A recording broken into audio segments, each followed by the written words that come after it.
어제 교회 들어오는 입구 현관에 조명을 달았습니다. 앞이 밝으니까 좋으시죠? 네, 이렇게 교회가 빛을 발하고 교회가 또 세상 가운데 그렇게 밝게 비추었으면 좋겠습니다. 오늘은 조건 없는 사랑이 있습니다 라는 하나님의 말씀을 이 제목으로 함께 나누도록 하겠습니다.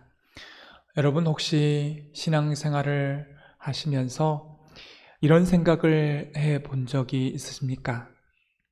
첫째, 나 같은 죄인이 구원 받는 게 맞는가? 여러분 이런 생각해 보신 적 없으십니까? 우리의 신앙이 깊어지면 깊어질수록 점점 알아가는 게 우리 자신이 죄인이라는 사실을 알게 되지 않습니까? 나 같은 죄인이 정말 구원받을 수 있을까? 두 번째 생각은 이렇습니다.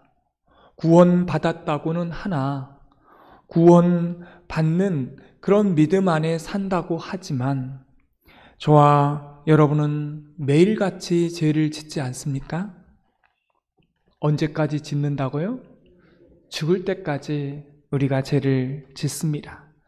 그러면 두 번째 드는 생각은요, 그럼에도 불구하고 우리가 받은 이 구원은 계속해서 유효한가라는 것입니다. 그 구원이 지속될 수 있는가라는 거예요. 여러분 이런 질문을 하게 됩니다.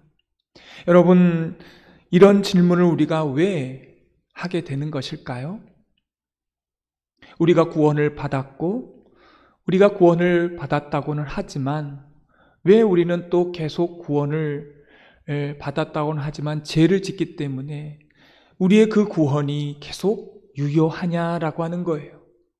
왜 우리가 이런 질문을 합니까? 양심이 있으니까 그렇죠. 양심이 있으니까 그런 생각을 하게 됩니다. 나는 완벽하다. 나 같은 사람이 아니면 누가 구원받으랴. 이런 사람은요 천국에 없습니다. 여러분 바리새인들이나 서기관들, 사두개인들은 결국 이 도식 때문에 예수님을 살해하지 않습니까? 그런데 이런 생각은 지극히 정상적인 생각이라는 거예요. 여러분 사도 바울의 고민도 그랬습니다.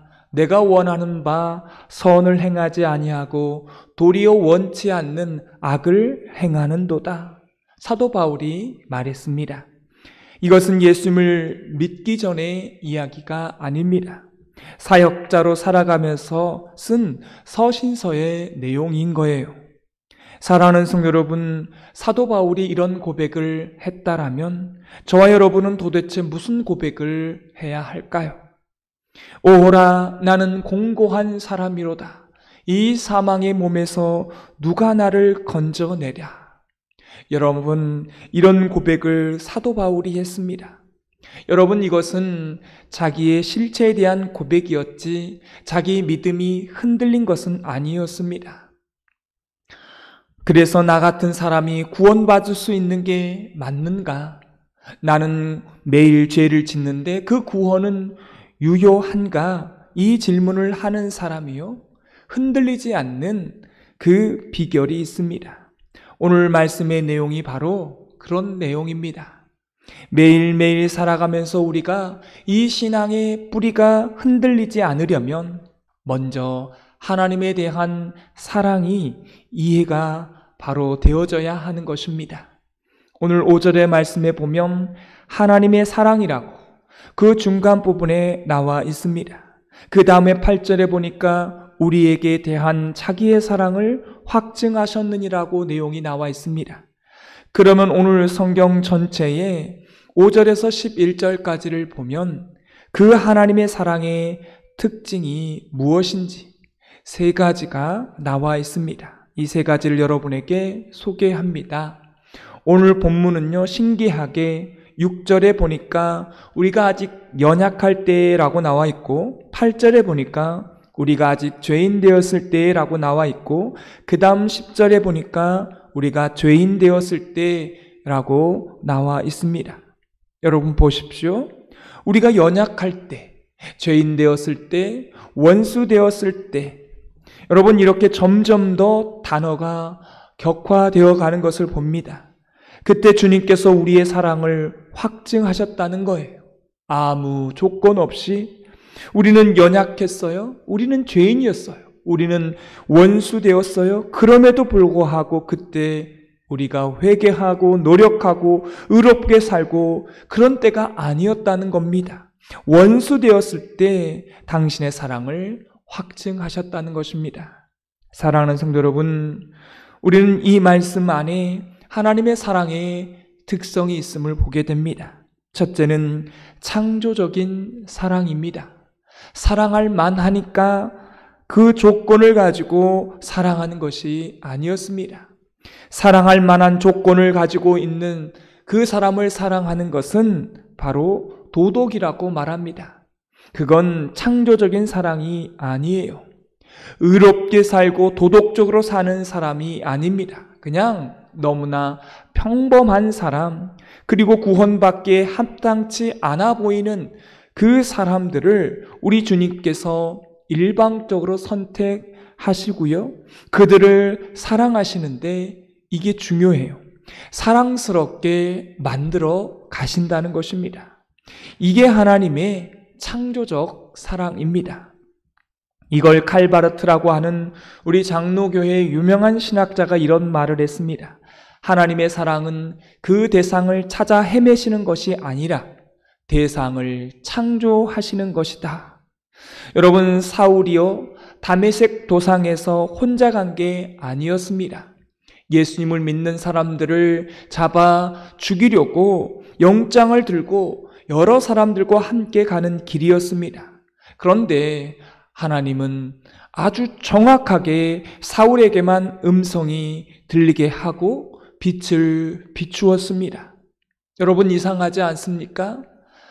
혼자 간 게 아니라 여러 사람이 같이 갔는데 사울에게만 음성이 들리고 빛이 비추었습니다. 우리 하나님께서는 사울을 찾으려고 헤매지 아니하시고 일방적으로 아주 정확하게 사울을 찍어내십니다. 이게요 창조적 사랑이라는 것입니다. 그리고 우리 주님께서 사울을 만나주신 후에 그를 사랑스럽게 만들어 가시는 겁니다. 이것이 하나님의 책임적인 사랑이면서 창조적으로 만들어 간다라고 하는 뜻입니다. 저와 여러분이 예수님을 믿으면서 그런 경험이 있으셔야 한다는 거예요. 우리는 그렇지 않아요. 사랑을 받을 만한 그런 조건이 우리에게 하나도 없지만 우리를 그렇게 콕 집어서 우리를 만나주시고 우리를 선택하셔서 우리를 구원해 주실 뿐만 아니라 우리를 그렇게 만들어 가신다라고 하는 것입니다. 그것이 우리에게 창조적 사랑이고 우리가 이런 경험을 해야 한다고 하는 것입니다. 여러분 그렇게 바뀌어 가고 계십니까?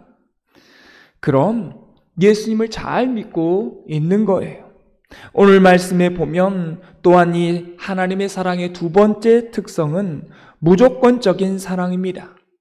하나님의 사랑은 내가 행한 것에 대한 보상이 아닙니다.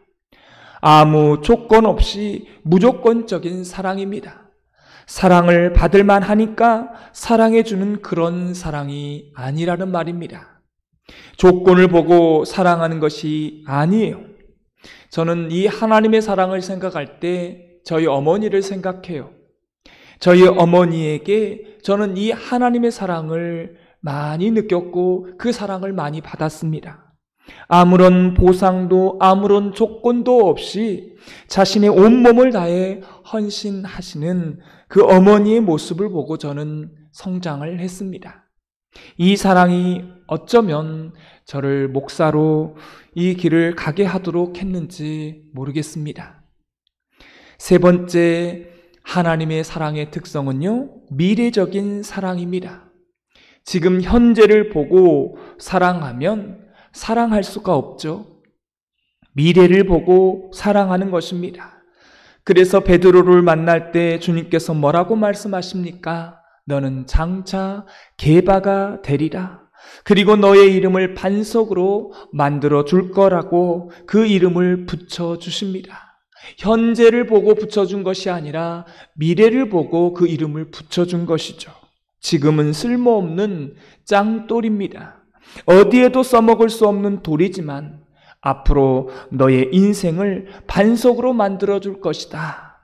그리고 정말 중요한 것은 하나님께서 베드로를요 반석으로 만들어 놓으십니다. 그래서 초대교회의 첫 번째 사도가 되지 않습니까? 그래서 우리 주님께서는 이와 같이 쓸모없는 사람들을 택하셔서 미래적인 사랑으로 부어 주시는 것입니다. 그리고 결국 그를 만들어 가셔요. 그러면 이런 사랑에 대한 하나님의 사랑이 이 시점이 아주 중요합니다. 6절을 우리 다 같이 읽도록 하겠습니다. 우리가 아직 연약할 때에 기약대로 그리스도께서 경건하지 않은 자를 위하여 죽으셨도다. 우리가 언제 선택받았다고요? 연약할 때. 기약대로라고 하는 말은 약속을 주신 대로라고 하는 말씀입니다. 오늘 말씀에 연약하다라고 하는 말의 헬라어 원문으로 보면 유치하다, 뭘 모르다, 무지하다, 깨닫지 못하다라고 하는 그런 수준이었습니다. 그러할 때에 우리 주님께서 우리를 찾아오셨다는 것입니다. 사랑하는 성도 여러분, 진짜 사랑이 무엇일까요? 유치한 대로 그 대상을 끊임없이 돌보는 것입니다. 유치한 대상을 계속해서 돌보는 거예요. 이게 사랑이라는 겁니다. 유치해도 뭐예요? 사랑해 주는 것입니다. 심지어는 그 사람의 수준에 자기 자신을 맞추는 것입니다. 그래서 하나님의 아들이 저 높고 높은 보좌에 낮고 낮은 이 땅에 무슨 모습으로 오셨습니까? 사람의 모습으로 오셨습니다. 이게 하나님의 사랑의 때라는 것입니다. 오늘 성경의 두 번째 때를 말씀하셔요. 8절을 다 같이 읽겠습니다. 우리가 아직 죄인 되었을 때에 그리스도께서 우리를 위하여 죽으심으로 하나님께서 우리에 대한 자기의 사랑을 확증하셨느니라. 아멘. 우리의 신분을 말씀하고 있죠. 우리의 신분이 뭡니까? 죄인이라는 것입니다. 과거에도 죄인이었고 현재에도 죄인이었고 앞으로 미래에도 죄인이라는 거예요. 언제까지요? 죽을 때까지입니다. 우리가 죄인 되었을 때에 그리스도께서 우리에 대한 자기의 사랑을 확증하신 것입니다. 또한 10절의 말씀은 이렇게 나와 있습니다. 우리 10절에 다 같이 읽겠습니다. 곧 우리가 원수 되었을 때에 그의 아들의 죽으심으로 말미암아 하나님과 화목하게 되었은즉 화목하게 된 자로서는 더욱 그의 살아나심으로 말미암아 구원을 받을 것이니라. 아멘. 언제 구원을 하셨다라고 말씀하고 있습니까? 원수 되었을 때. 사랑하는 성도 여러분, 이 시제를 우리는 항상 기억해야 합니다. 우리가 연약할 때에, 우리가 죄인 되었을 때에, 우리가 원수 되었을 때에, 우리가 어떠한 사랑받을 만한 조건이 있어서가 아니라 죄인이었을 때, 원수였을 때 우리를 부르시고 택하시고 또한 구원받은 자로서 그렇게 만들어 가신다는 것입니다. 그러면 제가 여러분에게 이제 도전합니다. 오늘 말씀을 통해서 우리가 언제 구원받았다라고 고백해야 그 은혜가 점점 클까요? 언제입니까? 원수 되었을 때입니다. 이 사도 바울은 이 세 가지 용어를 다 자기 자신에게 적용했습니다. 내가 연약할 때, 내가 죄인 되었을 때, 내가 원수 되었을 때, 근데 어느 때 가장 은혜가 컸냐면 내가 그리스도에게 원수 되었을 때입니다. 이 신앙 고백이 있어야 우리의 신앙이 깊어지고 감사가 나오게 되는 줄 믿습니다. 여러분, 이 원수 되었을 때라는 말은 사도 바울이 다메섹에서 예수님을 믿는 사람들을 잡아 죽이려고 갔던 그때를 말하는 게 아닙니다.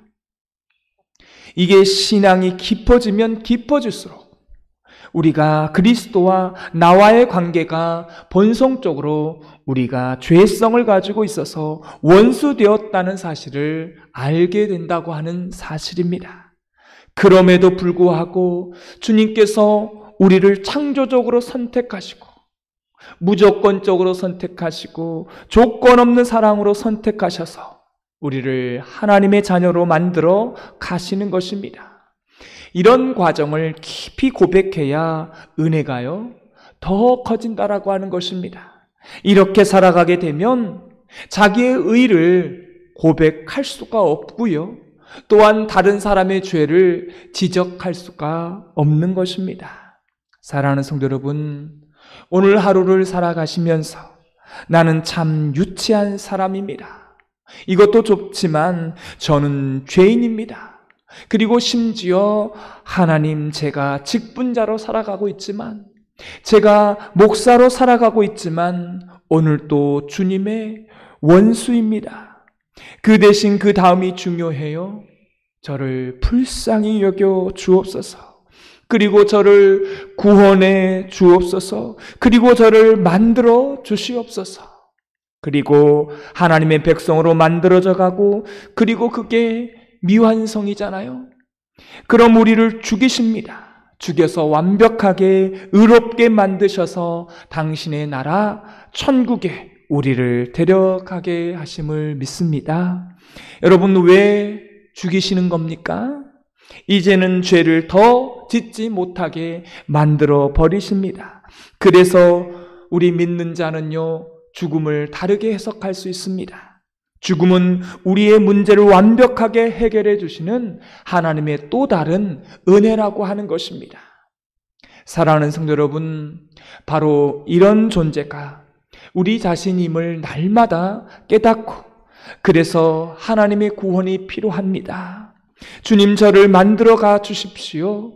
하나님, 주님의 은혜가 절대적으로 필요한 사람입니다. 그리고 다른 사람이 아니라 제가 죄인입니다. 바로 그때 주님께서 나를 구원하셨고 오늘 또 만들어 가시고 빚어 가실 것입니다. 기대가 됩니다. 오늘 하루 이렇게 저와 여러분이 살아갔으면 좋겠습니다. 여러분, 오늘 이 말씀을 듣고 느낌과 깨달은 점을 적어보시고, 해야 될 것과 하지 말아야 될 것을 한 가지씩을 적어보시고 이 말씀대로 살아가는 하루가 되시기를 바랍니다. 기도하겠습니다. 하나님 아버지, 연약할 때에, 죄인 되었을 때에, 원수 되었을 때에 아무 조건 없이 사랑하셔서 우리를 은총으로 구원해 주심을 감사합니다. 우리가 구원받을 뿐만 아니라 하나님의 사람으로, 구원받은 사람으로서 그렇게 만들어 가시고 결국 우리를 죽이셔서 천국으로 인도해 가심을 믿습니다. 날마다 우리는 다른 사람이 아니라 내가 죄인임을 깨닫고 오늘 또 주님을 찾고 기도하며 구원을 바라며 만들어 가심을 늘 기대하면서 우리의 본성대로 살아가지 않고 날마다 구별된 삶, 거룩한 삶을 오늘 하루도 살아내게 하여 주옵소서. 예수님의 이름으로 기도드리옵나이다. 아멘.